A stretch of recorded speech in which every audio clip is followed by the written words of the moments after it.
দেখুন বন্ধুরা, ছেলে পড়ছে। হ্যাঁ, এই দেখুন, বলে বলে বলে বলে এতক্ষণে পড়তে বসেছে। আরে না না, আমি অনেকক্ষণ পড়তে বসেছি। হুম। তো এখন মানে কাজ প্রায় কমপ্লিটের দিকেই হয়ে এসেছে। তো কি এখন কি বাংলাটা পড়েছো বলো, হচ্ছে, কি কি পড়েছো? এখন ইংরেজিটা হচ্ছে, হুম। পরিবেশটা পড়া হয়ে গেছে, হুম। আর বাংলাটা আমাদের বাকি আছে।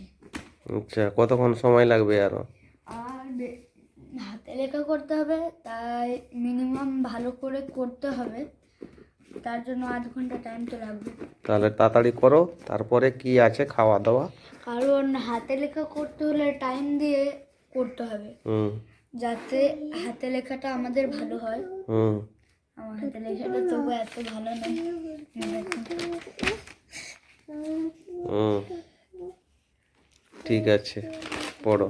আর এইদিকে এই দেখুন, একজন এসেছে।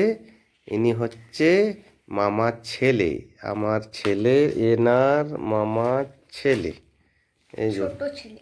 ছোট্ট বাচ্চা, ইনি দেখুন বইটি নিয়ে খালি খোলাখুলি করছে।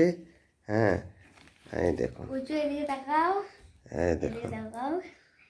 এই দেখুন। ঠিক আছে বন্ধুরা, আজকের মতো বাই বাই, টাটা। সবাই ভালো থাকবেন।